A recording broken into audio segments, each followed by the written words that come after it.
Hey everybody, welcome into week 3 of m&m&M across the board. Ashley Miller, Sean Martin, Eric McDowell with you. And again, we're back, guys. Not doing so. Oh, look at Mr. Bruin over there. You got a price tag on the bottom of that, I think. Do I? You just showed it off, yeah.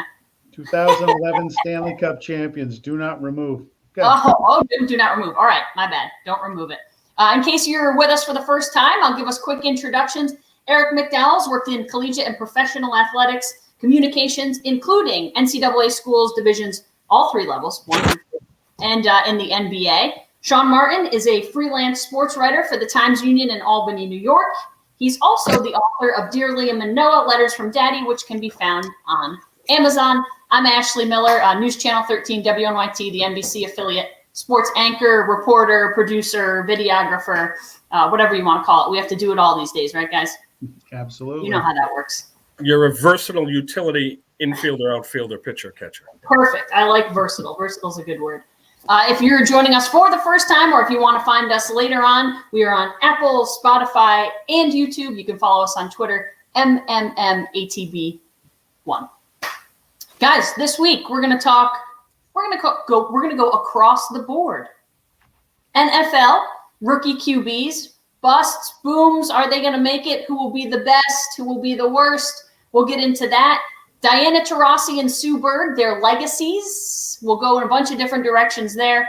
And then NBA free agency, which is, of course, still going, but who's made the best moves, who hasn't made any moves, and kind of who's been the best so far and where we think other teams might go. So we'll start NFL. Let's do it, Sean. All righty. So I'm looking at the internet the other day. I go to ESPN.com, the mothership, and I see a headline, Wilson flops in Jets debut. Okay, so well, I'm no Jet fan, right? JETS, Jets stands for just end the season most of the time. However, you gotta give this kid some slack. He just got to camp. He just signed his contract. He throws 2 interceptions in a scrimmage. And at least the ESPN's freaking out, okay? The expectation on these young quarterbacks is just not right. You get a few, and I'll have a list I'll get into in a little bit. You get a few that, yes, they can come in and play the plug and play. That's the draft thing they like to say on draft night. And it works. I think Trevor Lawrence is one of those guys. Zach Wilson, we'll see, because the Jets – yeah, they drafted a new quarterback, but they didn't really do a whole lot on the offensive line. And young quarterbacks flat on their back with 320-pound linemen on them usually don't do too well. Trey Lance in San Francisco, I think they have a good plan for him with Jimmy G there. I think they took Lance way too early. Justin Fields, I think, is in a great spot for the Bears because they've had such trauma with Mitch Trubisky. Anything he does is good. I actually think he'll be their opening day starter. And Mac Jones in New England, we'll see. It's hard to look bad at Alabama when you're the quarterback with all that elite talent around you. So we'll see. But just curious on what you two think. And, with training camps open, usually the number one storyline for most teams is quarterback battles.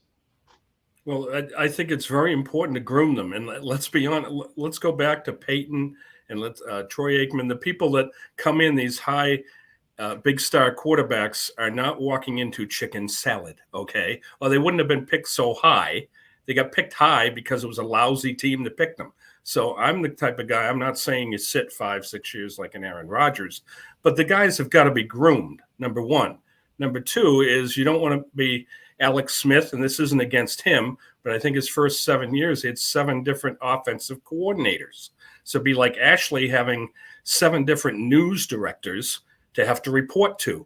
It's always a new boss in any profession. So, and then when you throw New Yorker into it, it'll be very interesting to see how Darnold does now that he's out of there. But I'm the type, Sean, that I believe that when you bring a QB in, we know it's the most important position. You've got to get, as Parcells says, all the groceries there around the quarterback and keep him safe and healthy. I think you've got to have a vet, an Orlovsky or guys that can be ahead of him that he can groom. Take the notes in the clipboard. You're a freshman, sophomore, junior, and then all of a sudden you're ready for a debut when there is more talent around you. Ash, what do you think? Yeah, and I think you're right, Eric, but I think in this situation, at least 3 of the 4 are going to be your opening day starter. There will be no grooming. If we're talking well, let's say we're talking 4 guys, 1 through 3. So we're going Trevor Lawrence, Zach Wilson, Trey Lance, and then you add in Justin Fields because he was the other big name. Trevor Lawrence, he's going to be your opening day starter. Zach Wilson has to be your opening day starter because you don't have another quarterback who can play for the New York Jets. And I think Justin Fields is your opening day starter. I think the only one who might not start opening day is Trey Lance, and that's going to benefit him, even if he only gets inserted in week 6 because Jimmy G just doesn't have it, or Jimmy G gets hurt like Jimmy G does. He has those 6 weeks. And they'll play a little bit of preseason, but nobody wants to get their up-and-coming star in the future of their franchise hurt in the preseason games either. But really, Trey Lance is the only guy, I think, who will not start on opening day. And yet, I think he is in the best situation of all 4 quarterbacks. He has one of the best defenses in the NFL if they're healthy. The only reason they picked where they picked this year in the NFL draft was because they were so hurt. That team would have been one of the better teams if they weren't so hurt. One of the best defenses. He has a ton of weapons. So if Trey gets in, I think they've set him up to be successful as long as they give him a little bit of time to get used to things. I think my concern with Trey Lance is he played 1 game last year, and he played at 1AA. And no disrespect to 1AA, but that's not 1A. You can have your FBS, FCS, all that stuff. I call him 1A. So I worry about the caliber of competition he played against. And yeah, he's a great physical athlete. That's fine.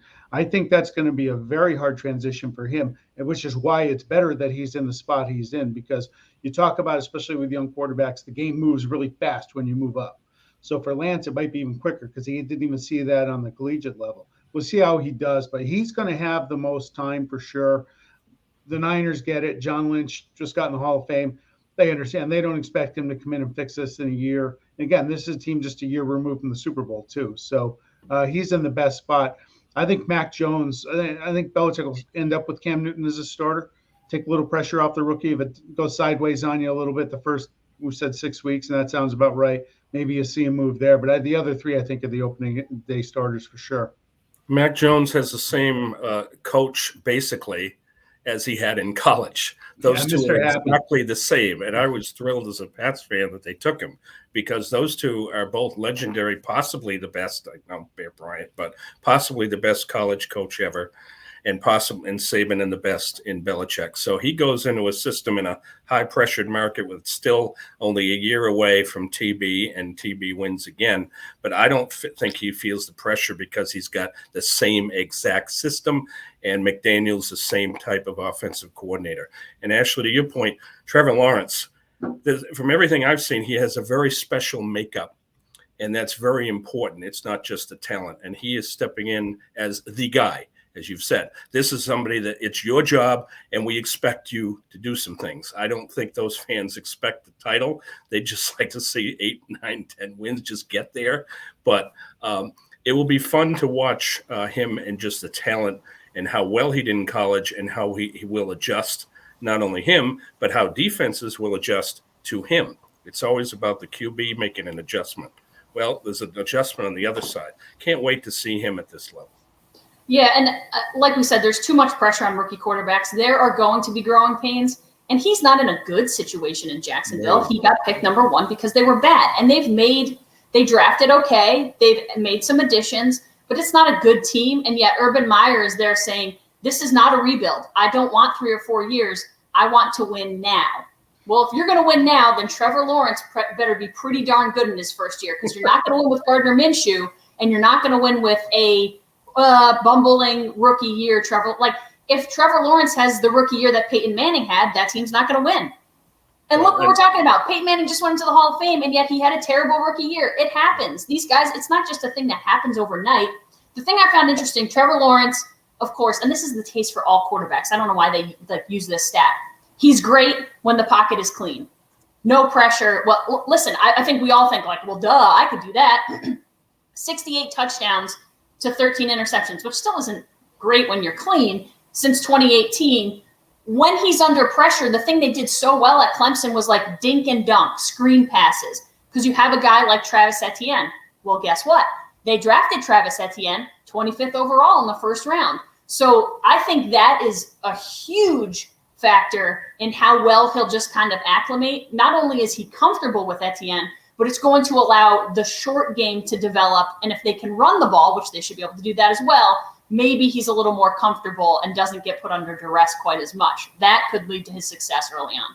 And Sean, do you think maybe the league now, Sean, will allow Jacksonville to have 8 home games in Jacksonville and not one in London one year and Acapulco the next? I mean, come on.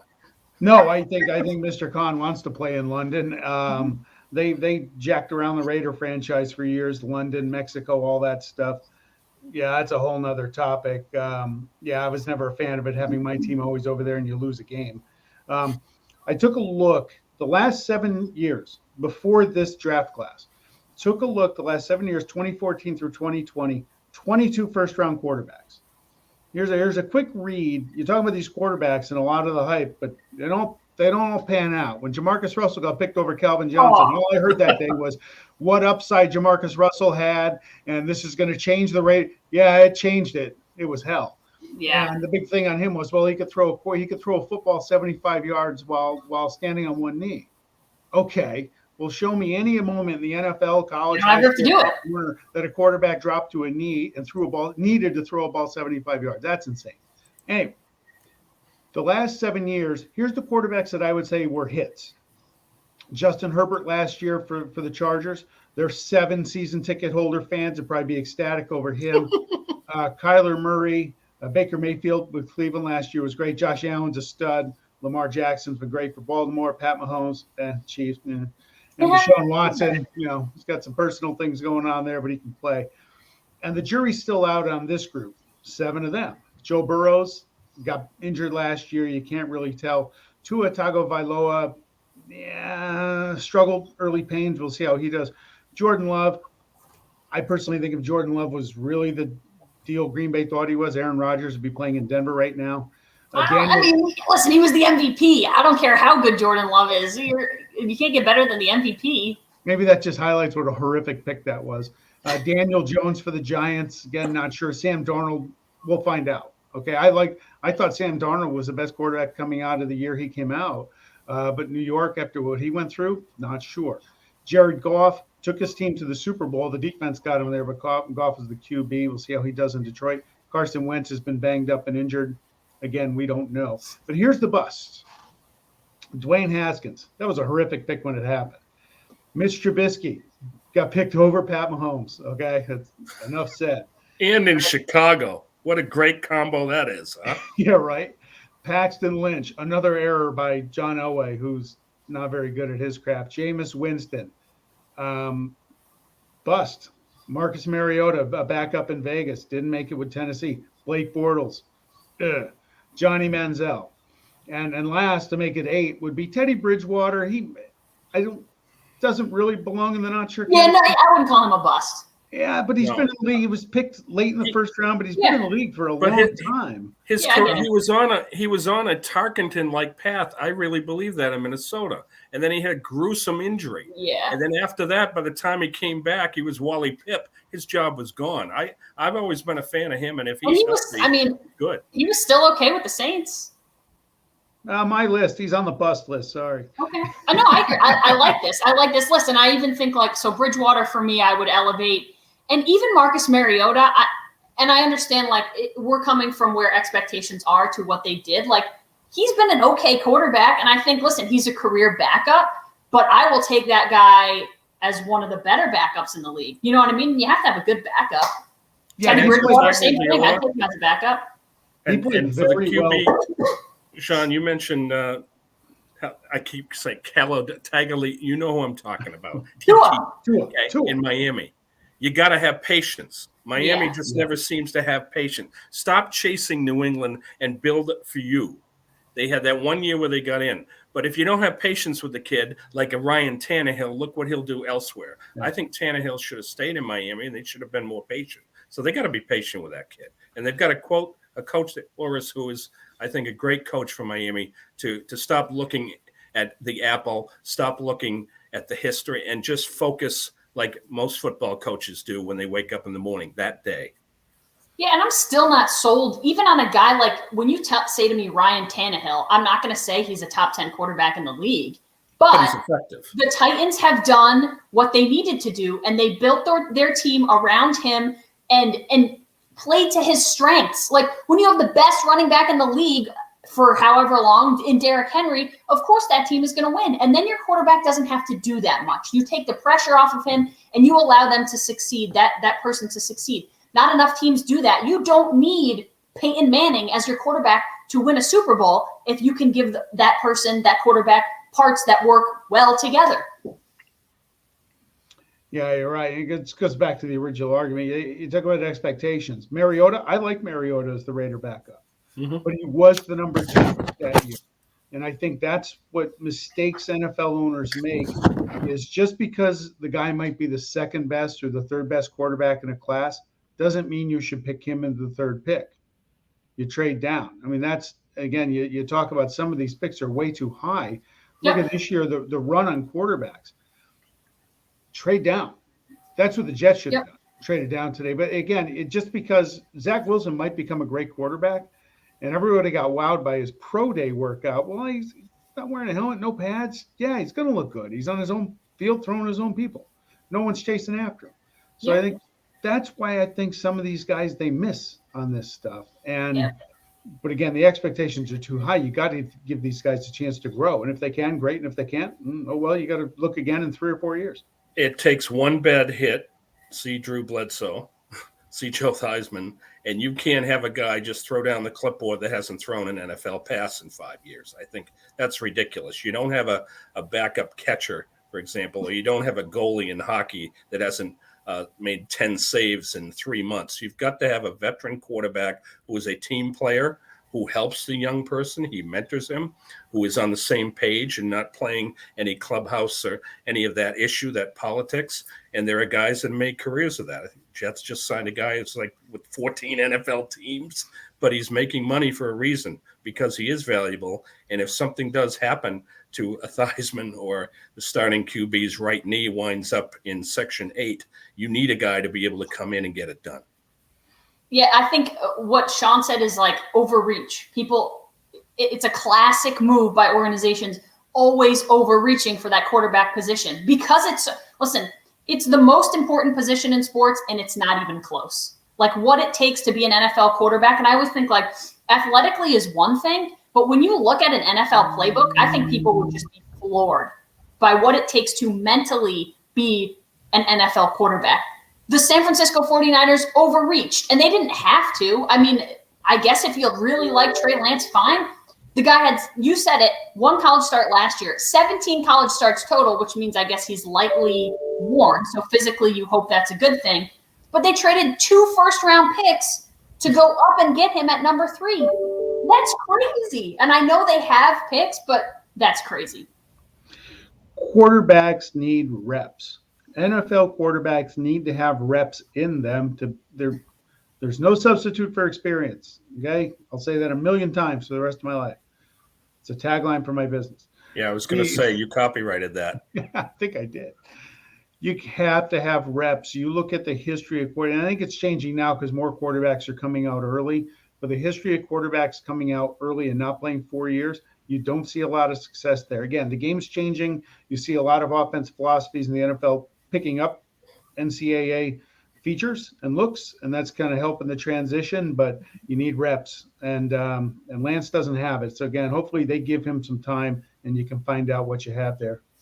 And you need protection. And I remember working out at Cal Poly in St. Louis Obispo, beautiful place. We played football with a little small D2 school up north, and the coach said, watch Larry Allen. Okay, watch this kid. I don't want to watch. I'm doing some radio. I'm going to watch a lineman. He said, watch him. And then the next day, we're going to go over the film. And he said, this guy could be a pro. And now he's in the hall. And when I saw him do what what he did with the Cowboys, Larry Allen is one of the best ever. And to see him at that level, I realized, as the coach said, that there's more than about the QB, that everybody has an important role. But that guy made such an impact. And he kept a lot of quarterbacks healthy, and they probably bought him a lot of cars and rings as well. Yeah, he was an okay lineman, right? I mean, geez, that's a great story. That's amazing. Guys, talk about pressure, though. I looked this up. So Zach Wilson opens against Zach Wilson and the Jets open against the Carolina Panthers and Sam Darnold. Like, I understand it's not necessarily pressure on him per se. He's going to feel it. But can you imagine Jets management? They are going to pee themselves if Sam Darnold comes out there and throws all over that team. And it'll be the biggest story of the first week if Sam Darnold just takes it to his old team. Like, you traded me, well, now I'm going to give it to you. Good luck to Zach Wilson, man. Again, you put him in it's a terrible spot to be in. You cannot be in a worse spot. Forget it. It's a complete rebuild. And I got a real good friend of mine years ago during the Rich Kotite years in New York, we went to a Jet game, and he wore a bag over his head the entire game. And he took a lot of heat from some people, and he just basically said, hey, if anything on my bag is wrong, you tell me. So I hope he still has it because he might need it with that offensive line in New York. So. That's why I just put a bag over my head when you were doing that, Rich Kotite.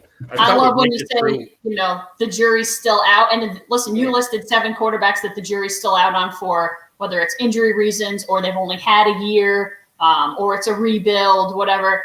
I can't wait until a year from now when we're talking about these 3 guys and what they did. It's always like the anticipation of, well, we talk about what might happen and then we get to see what happens. And that's what's so great about sports. We now get to see it all play out. And then we'll be back talking about this in a couple of weeks when the season starts. Absolutely. And now our viewers have an alert of something to look forward to next August of 2022. Yeah. On that note, we are m&m across the board. You can find us on Twitter at m&m&ATB1, and our little podcast can be found on Apple, Spotify, and YouTube. Let's move along. Who wants to throw the ball in the air? Mr. McDowell. A few decades ago on a basketball court far, far away, there was a bird, and he joined another young college star to help glorify the sport of men's basketball through the NCAAs, the Olympics, and the NBA. But this discussion is about another bird. Sue Bird. And she is not shaken and always stirs. And I can't talk about it without talking about Diana Taurasi. Try, but you can't. They are recently in the sports news again. Here's another plug for Space Jam 2, which we just saw. And they're on the bad people team, okay? And it's probably the first time they've ever lost as teammates. So it took Foghorn Leghorn and Roadrunner to make them lose on a scoreboard. Think about that. Now, maybe I should touch on the Olympics, 5 gold medals together. Bird is soft-spoken. It is Taurasi that chirps all the time, like our window in the morning. But they define teammates. Their college coach, Gino Auriemma, who we've all seen, as you know, in this area, and he says they're the greatest teammates in sports ever. Ever. Any sport. UConn, Olympics, WNBA, professional in Europe. And you know what? He's not out of his mind. He never was. It's hard to argue. They've combined for 19 medals, including World Cup, Olympics. Bird has 4 WNBA titles, and Diana just has 3. What's she been doing? Has there ever been a pair of teammates to transform a sport, not just a league? And, yeah, it takes a fictional fun movie to make them lose. I guess that's the only way. Are they the best teammates ever? Listen, I think you hit the nail on the head. Like, when you first hear it, you're like, shut up. Shut up. That's ridiculous. And the more you think about it, the more you're like, I can come up with some really good ones. But I don't know if I can come up, like, if we're going to break down the accolades and, like you're talking about, the medals and the trophies, I don't know that you're going to get many that are better than Diana Taurasi and Sue Bird. Like, if you're going to throw, and you guys can go back a little further, but if I'm going to throw out Michael Jordan and Scottie Pippen, well, you know what? Scottie Pippen is automatically no. Like, the Michael Jordan part, yes. But the Scottie Pippen part, to me, no. Diana Taurasi and Sue Bird. Like, and it's hard for me to branch out beyond basketball, I think, because you're just so focused at comparing players in the same sport. But, man, I'd put them at the top or tied for the top teammates of all time. Yeah, I don't know. It's Come hard, on, give me some more. It's hard to quantify because you don't. Yeah. Pre-Dream Team, there were no Olympics for the pros. Okay. Yeah. Going back years, Bill Russell, Havlicek, West. I don't know. I mean, Russell Cousy. Russell and Kuzi. Yeah, again, that's Ashley. We can go back further because we are We are old. Yeah. Yep. Thanks for arguing with us. Yeah, maybe so. Given their names, given their stature, it is hard to find two, especially with their longevity, which speaks to their ability to be not just successful but to be healthy and to be there. And you go back to, you mentioned Gino Auriemma. I kind of gave myself a crash course on the UConn names, and it was like a blast from a past. I thought my head was going to explode with those two. Brianna Stewart's the current one, but Maya Moore and Rebecca Lobo, who kind of got it started there at UConn, way back in the day, and Swin Cash and Jennifer Rosati and Kara Walters and Nakisha Hales, Tina Charles, and go on and on and on. And a credit to them for that program, because until that Rebecca Lobo team, I don't really recall them being on the NCAA map. And also give him credit for staying there too. I'm sure he's had plenty of overtures to move on and everything, and he's built a pretty nice little thing there in Stores. What's funny is that when the New England Whalers moved to Hartford, and this is how old I am, I was in college, the big deal in Connecticut was an NHL team in Hartford, which still boggles my mind to some extent, but the Hartford Whalers were it. And then all of a sudden, this guy Calhoun comes in from Northeastern and turns around the men's program, and then Gino was under the radar. And they didn't have the best relationship because they were both so successful. But if Gino Auriemma says to me, the sky is pink, I will wear pink, because as you said, Sean, it's amazing that he did not look at pro opportunities. He's like Krzyzewski. He's got a good thing, and why leave it? Similar to Tara Vanderveer at Stanford, as Ashley is aware.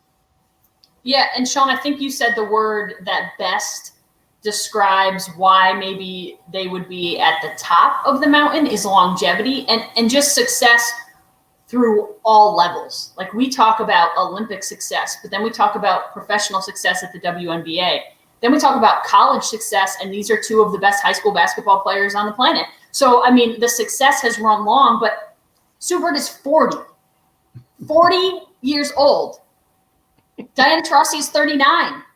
Like, those two are not young, and yet they're playing. I think Taurasi averaged 30 plus minutes a game in the Olympics, and Bird averaged 25-ish minutes a game in the Olympics. So it's not like they're just riding the pine and letting Asia Wilson and Brianna Stewart do all the hard work. They're putting in significant minutes, and they're not the best players on the team, but they've won 5 medals ago. Sure. You know what I mean? Like, it's just unbelievable to think that they can still be winning at this clip.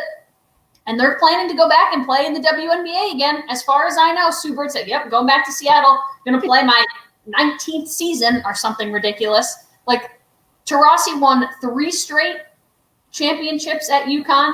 Bird won 2 championships at UConn. They both won multiple WNBA titles. Taurasi was an MVP and 2-time finals MVP. Like, the accomplishments are so much that, like, as you're reading it, I'm like, oh my God, my brain, it hurts to think about.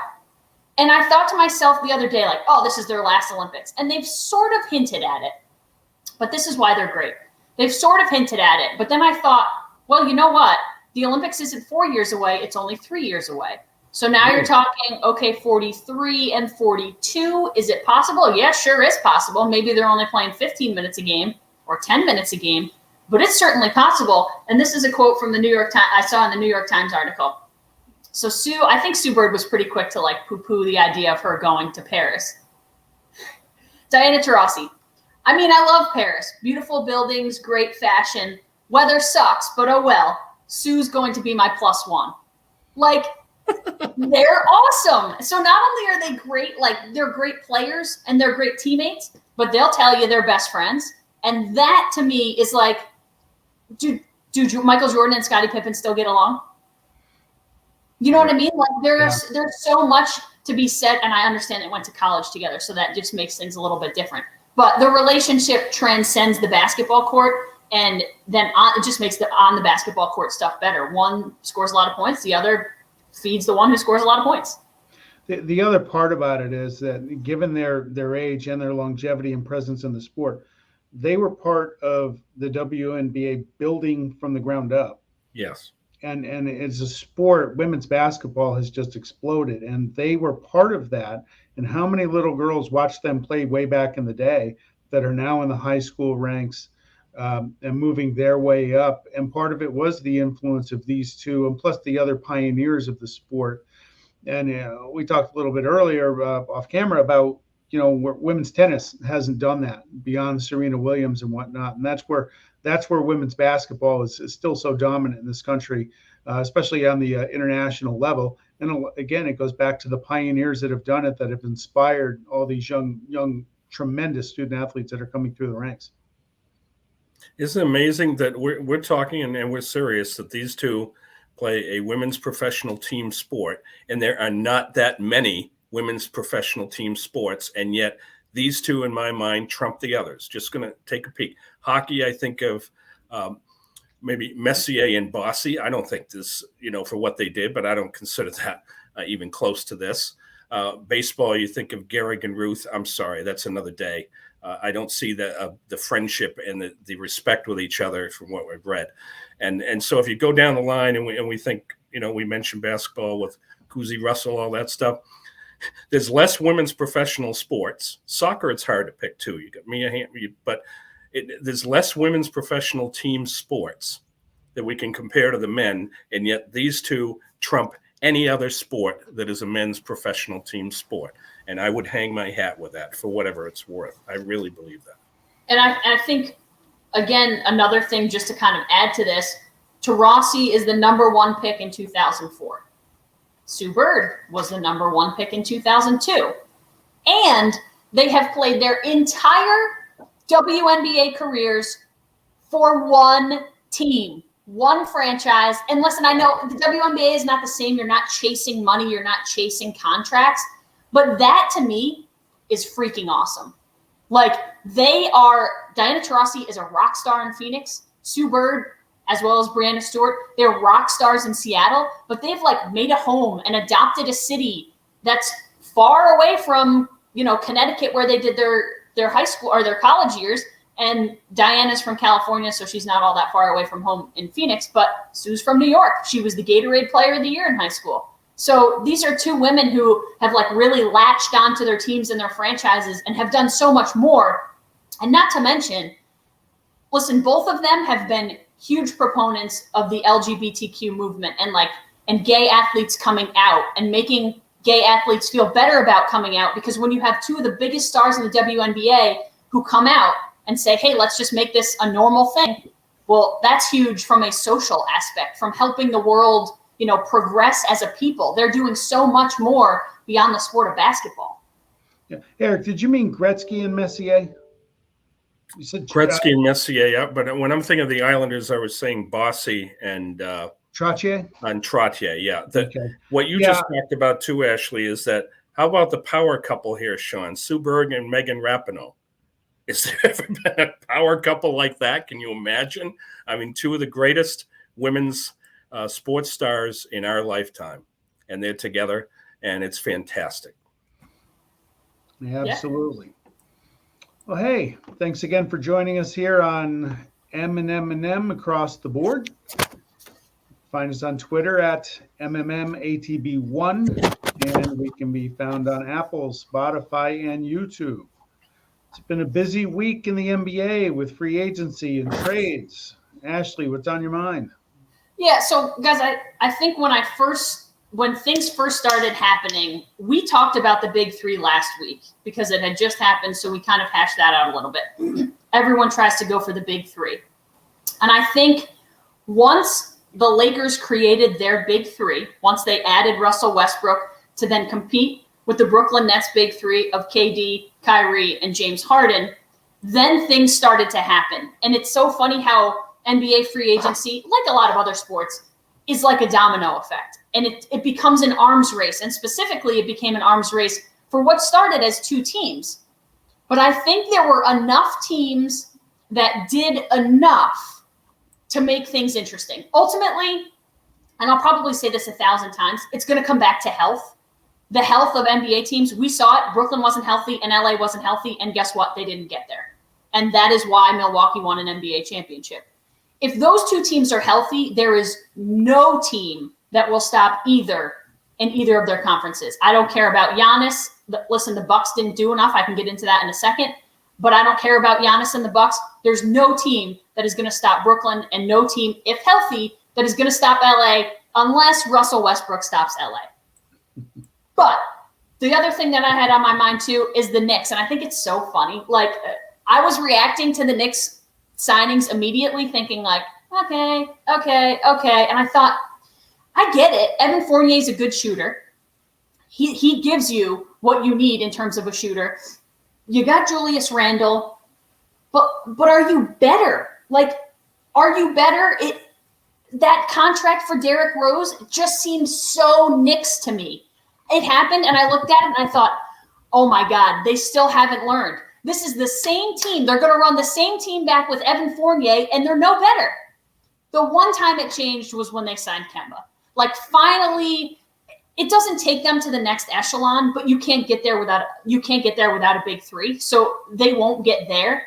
They'll be back in the playoffs, and I think my point is just Kemba has finally put them to the point where I said, all right, now they're better. The Knicks finally did something that made them better instead of just like, meh, they're the same. Well, Sean, I want to do, because as you confirm, we are old. So I look back at when you have a powerhouse team and then have a major injury. I remember the San Antonio Spurs were phenomenal, and then all of a sudden David Robinson got hurt, and then they have a bad year, and then they get to pick Tim Duncan. Now, look what happened after that. So I remember Rick Pitino with the Celtics when we were in the NBA, and they were playing down the stretch to hopefully get the Tim Duncan pick. It was considered he was the pick. They didn't even call it a number one. So that comes into play. The other thing, I'm really happy that Chris Paul stayed where he did, what he's done there.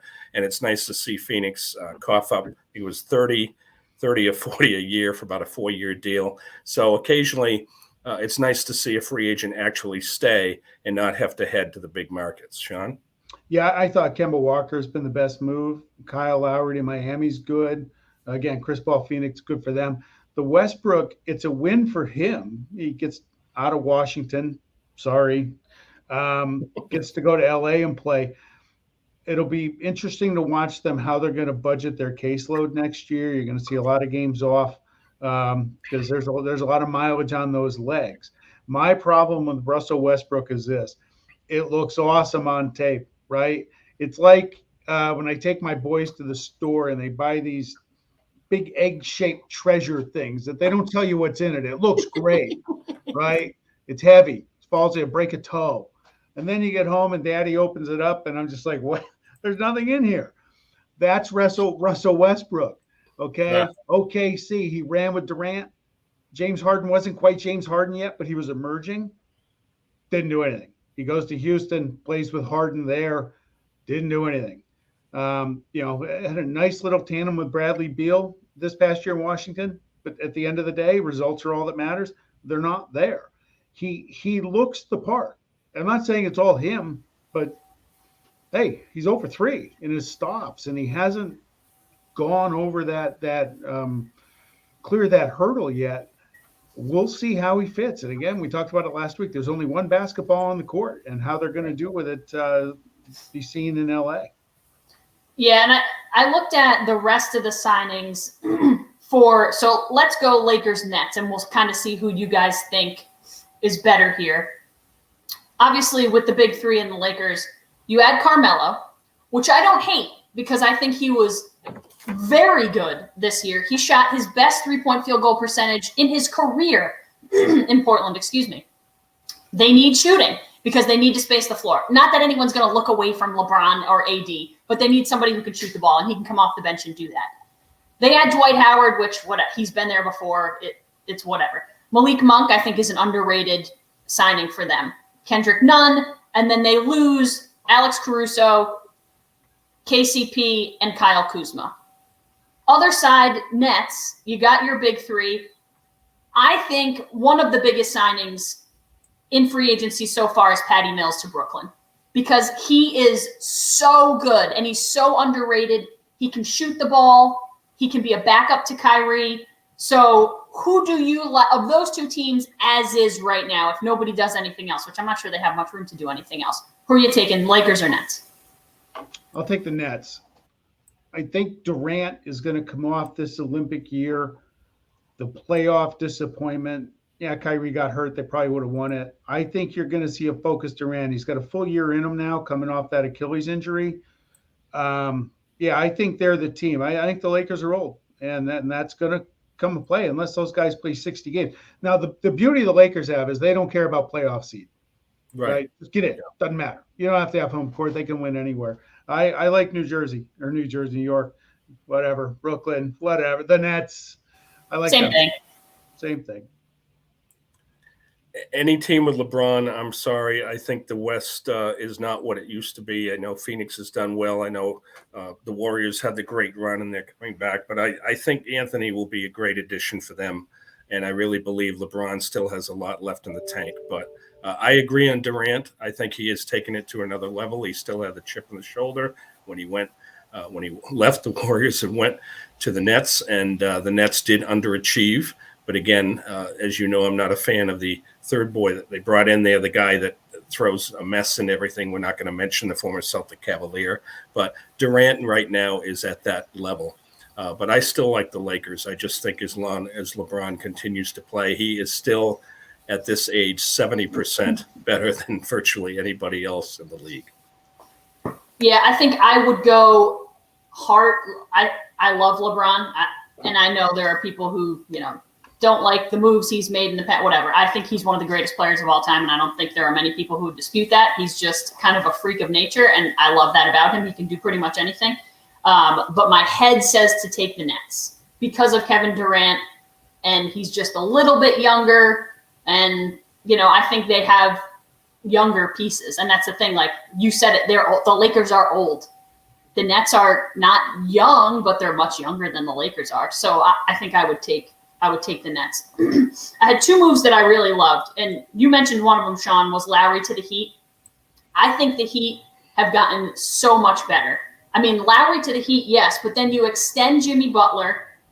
You re-sign Duncan Robinson, who I think is one of the best things going in the NBA. You've already got Bam Adebayo. They add PJ Tucker, which, by the way, we just saw what he did with the Bucks. He was a huge part of that title run. You subtract PJ Tucker from the Bucks, you insert him to the Heat, and oh, by the way, you have Victor Oladipo, who again, I love the guy. I love everything about him and what he does on the court.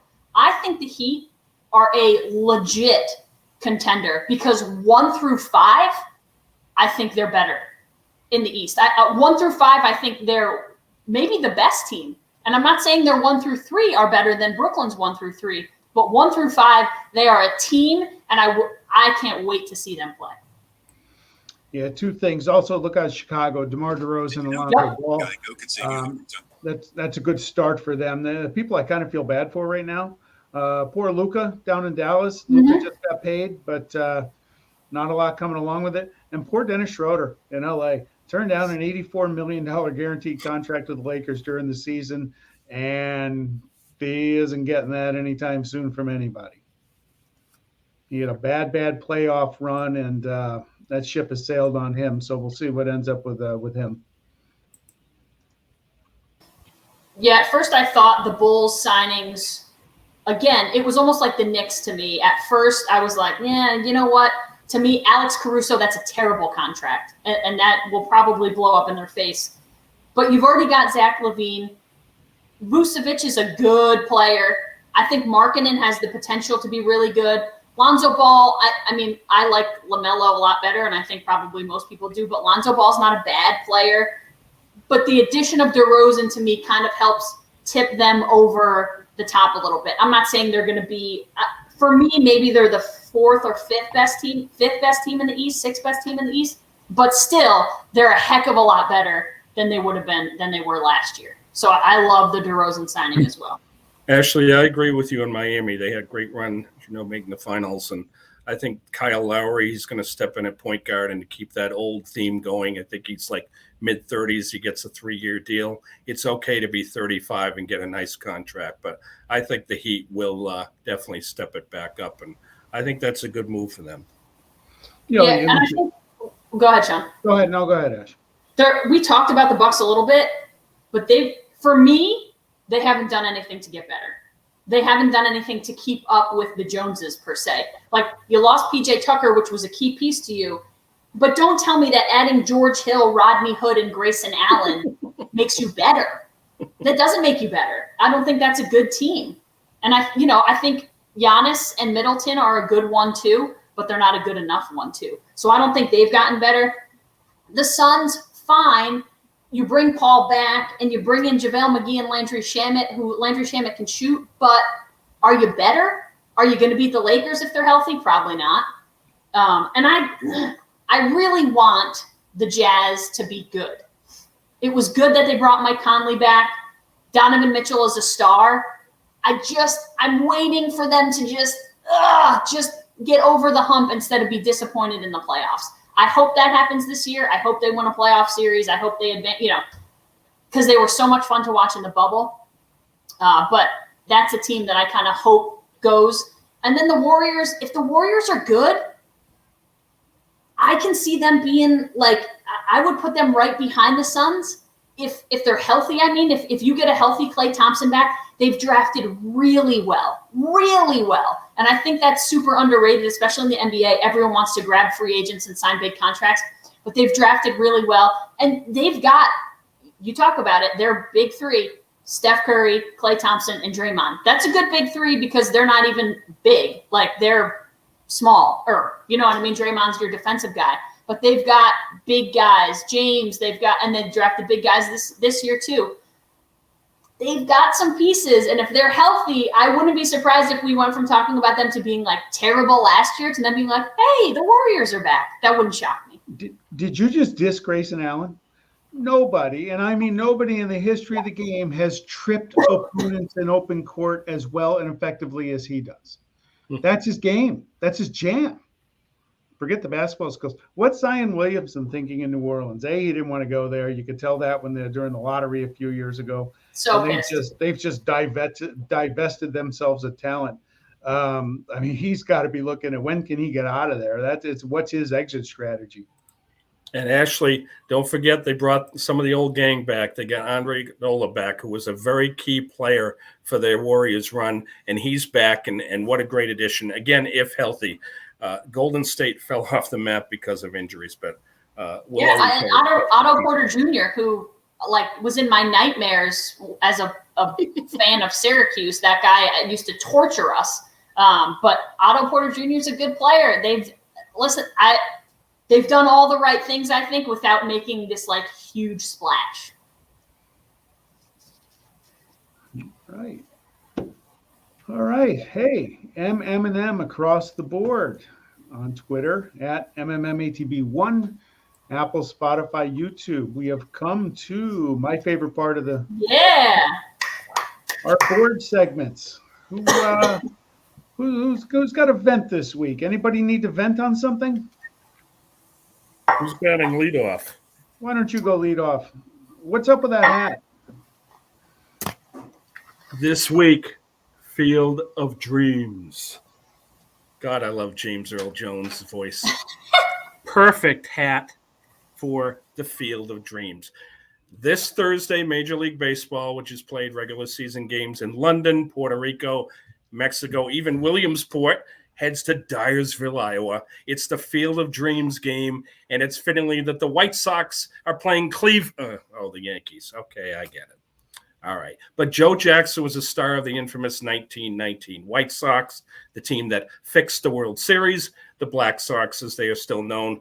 But remember, Jackson had a tremendous series at the plate, and to this day is banned despite thoughts that he was not a part of the fix. So it'll be a lot of fun to see the Jackson White Sox uniform being worn by Tim Anderson. And also, it was worn by Ray Liotta. I don't know if he'll be out there again or not, but he's a great actor and he played a great role there. Now, it would have been nice to see Cleveland in this game because Jackson had a phenomenal career with the now Gladiators. But I do hope that the first pitch will be James Earl Jones and Kevin Costner. Obviously, it's great to see Major League Baseball look at its rich history and turn this iconic movie site into a dream come true, a real Major League game. So build it, Ray, and they will come. Well, they built it, and 8,000 lucky lottery-winning fans will come. I love baseball. Baseball is one of my favorite sports. I've never seen that movie. Oh no! You know what? I can't knock you like that. I just saw it like 3 years ago, maybe. I had somebody give me the DVD years ago, and I found it. I'm like, who gave? I don't even. Hey, if you're watching this and you loaned it to me, I never gave it back. I still have it. I'd give it back. I don't know who gave it to me. I just never seen it. It's absolutely phenomenal, and as a fan of baseball history, it's from the book Kinsella, which was about the book about Joe Jackson, actually. But it's a great story. It's a comedy. It's a drama. It's also, if you want to watch it with your father, if your father is alive, you want to sit down with your father, each have a ball glove in hand, and then afterwards take a walk. And even if you're driving from Albany, New York to San Francisco, somehow, some way, take the road up to Dyersville, Iowa. People friends that I've had that have stopped there, you just walk on the field with a ball glove and start playing catch with strangers. It's really not just a great sports movie, but one of the most incredible movies I think I've seen in my life. It's a good one, for sure. Sean, you should get on that. I will. I'll report back. I've done a lot of movies like that, so I'm not one to criticize. There's a lot I haven't seen that I should have, but yeah, I saw that. It's got to be good. James Earl Jones is the voice of God. Yeah.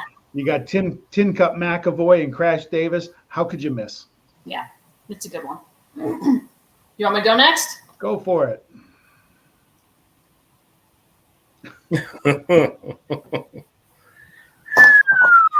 You! Oh my God, what has happened to the New York Mets? I'm not even a Mets fan, and it is bad.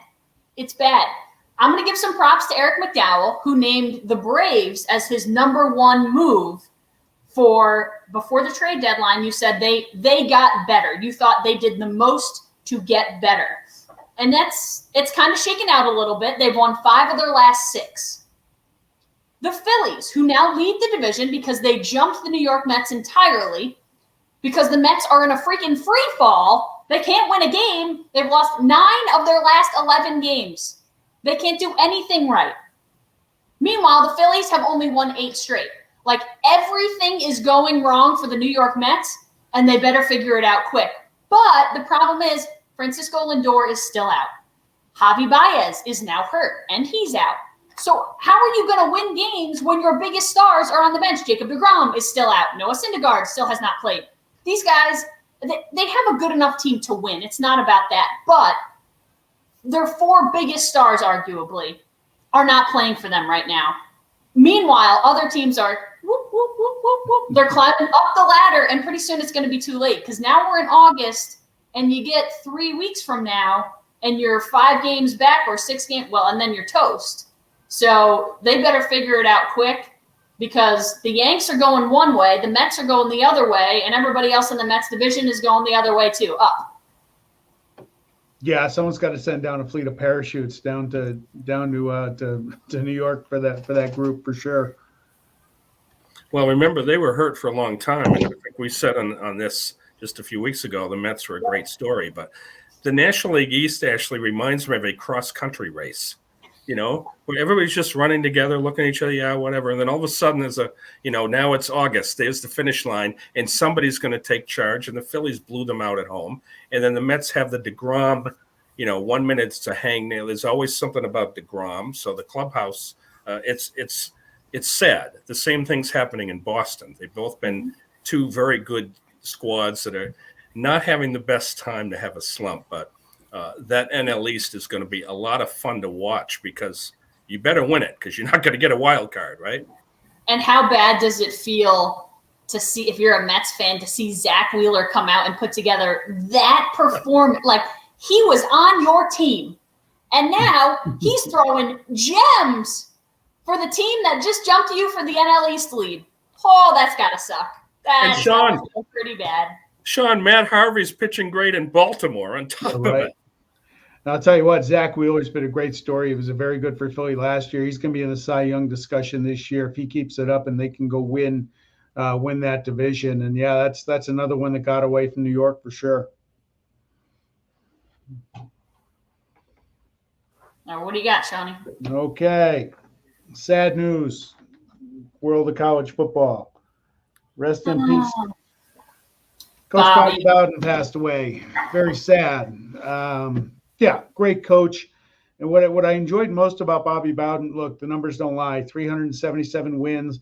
Give him back the 12 that they vacated, right? If you can restore Joe Paterno's wins for the reason he lost his, give Coach back his 12 wins, okay? 21-10 in bowl games. What does that tell you? That tells you his team was prepared. You give him some time to prepare for an opponent, he would do very well. And the tricky part about bowl games is some teams are checked out. Some players are checked out, but not Bowden's teams. 21 wins, 2 national titles, 12 ACC titles. One of his greatest moments was one of my worst moments in college football in my history, when he won his first national title at the end of the 93 season. He was coming off of 2 wide right games against Miami the previous years. He could have won titles there. What did he do? He went out and recruited the best kicker in high school, Scott Bentley, that year. Bentley nails the winning field goal against my Huskers in the 93 title game. We should have it up there. And then after Byron Bennett hooked his 45-yard field goal attempt on the last play of the game, that would have given Nebraska the win, he missed it. After I got up off the floor 10 minutes later and my guests had quietly excused themselves out of the place I was living, you realize, hey, look, a really good guy just won his first national title. It's hard to be that upset. Tom Osborne got his first one the next year. So for Bobby Bowden, what I think of him, though, he was a great football coach, longevity, started his college coaching career as a head coach in 1959 and ended it in 2009. But when I think of Bobby Bowden, I think of Florida State. Chip Osceola, but Bobby Bowden was a character. He was more than just a coach. He was a character. It was tough to root against him unless you really were a rival of his team. The sod game. They would go on the road. Big games, they would call it. If they would win the game, they would cut out a piece of the sod from whatever venue they were at and go plant it outside Doak Campbell Stadium. 33 straight winning seasons. That just doesn't happen anymore. So, yeah, it's a big loss. And, again, despite all the accomplishments, the bigger loss, I think, is the person he was. A great interview, not the really, gruff Nick Saban type. But Bobby Bowden he was a personality, and I think that's what's going to be missed more than anything else. Yeah, I think what I remember growing up, so like to me, Florida State, when I was growing up, that was college football. They had some of the best teams out there in the 90s. I remember Heisman Trophy winners. He would churn them out. And I remember, like you said, his interviews. I just remember being like, oh, man, I would love for him to be like my grandpa. You know what I mean? Like he just had that feeling of he's a good guy. He's a genuine guy. He, like you said, he's not the gruff Nick Saban type. He's endearing.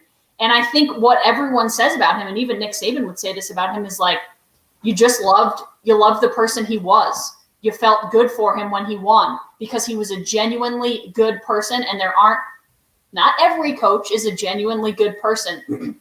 And one thing I remember, so Warwick Dunn to me is like his prize, his crown jewel, because Warwick Dunn has said, like, my relationship with Coach, it's one of the greatest relationships in my whole life. Like, I was honored and he did all of this good for me. Yes, of course, as a football player, but as a person, he learned so much from him. And Warwick Dunn has translated throughout all of Warwick Dunn's life. Warwick Dunn has won every humanitarian award that's ever existed because of the good work that he does, building houses for less fortunate people. And he learned a lot of that, he would tell you, from Bobby Bowden, whose faith obviously leads the way for him. But yeah, I think what I remember about him is just like a good guy, a good person who, again, you felt good when he won. You didn't. I know there are a lot of people who hated those teams, but for me, as nonpartisan, I love to see them win because I love Bobby Bowden. Late 80s, another story for you. We've really been blessed, PR in this profession. But late 80s at University of New Hampshire, we got in the football 1AA playoffs and played Samford University. And the head coach was Terry Bowden. Okay. And they briefed the media to remind the TV the radio, the writers to say, please do not talk about his dad. No questions about his dad. Talk about Sanford and his coaching. He'd only been coaching a few years. And the first question, could I ask you about? And I said, no. So he went over to Terry and said, sorry about this. We're going to focus on your kids. They focused on the kids. And then he looked and he said, all right, it's time to talk about dad. And he gave us at least another 30 minutes because it was a new audience of talking, stories we don't have the time to share, but just the admiration he had for him as a father and as a coach. And imagine going into a profession when your father's Bobby Bowden and you go into the same profession. And Terry did pretty well for a while, but I'll remember the time and the passion he talked about. And truly an icon. You can only imagine what it's like down there when he passed away. And it's always great in sports, as you both know, when paths cross and you're able to come across somebody, the son of such an icon, and to really hear first time and right from the son about what a wonderful person, human being, the other things he did, and how much he cared about players. And Terry said, I want to make sure that I care about my players as people, not just as athletes. That's a great legacy, no question. Yeah. The other thing with Coach Bowden is he built that program, and he didn't do it by playing in his backyard against easy competition in his non-conference. He went to Michigan. He went to Nebraska when they were both heavyweights in the game, and they almost had a we'll play anybody, anytime, anywhere mentality. And yeah, they took some lumps a little bit, but they dished out a lot more than they took. And then they got to the point, once they got to that higher level, a perennial top 5 team every single year, and then the recruiting almost handles itself at that point. But that's not easily done, and he did it again almost with a swashbuckling kind of style. And trick plays, the fumble-rooski against Clemson way back when. That's just a legendary play. You never knew what was coming with him. Great coach. He said, and by all accounts, the people knew him, and even a better human being. Absolutely. Well, if they on make that, a movie about him, real quick, who plays him? If they made a movie about him 50 years ago, it would have been Jackie Cleese. 50 years ago. All right, let's see. But now, if there was a movie played, who would play Bobby Bowden? It would be a fun part. Good question. I don't know about 50 years ago is tough. I was thinking a guy like, you could probably get somebody like Kurt Russell if you made him look a little more like him 50 years. I don't really remember what he looked like 50 years ago, but yeah, that would be a good one. Yeah, I don't know. Interesting. Or the actor that is now from the Connors, you know who I mean, that used to be in Roseanne. He would be a good fit too. Oh, John Goodman? Yeah. John Goodman. Yeah. He was maybe. great in Revenge of the Nerds. Yeah, like a jolly guy. That could be good. Yeah. Thanks for the topics, you guys. Great discussions. Yeah, awesome. Good thing. He's good. All right. On that note, we're out of here. But if you are looking for us, we are on Twitter, m&m&ATB1. We can also be found on Apple, Spotify, and YouTube. That'll do it for Across the Board. Sean Martin, Eric McDowell, and Ashley Miller. We'll see you next week. You got it. Have a great week, everybody. Take care. You too.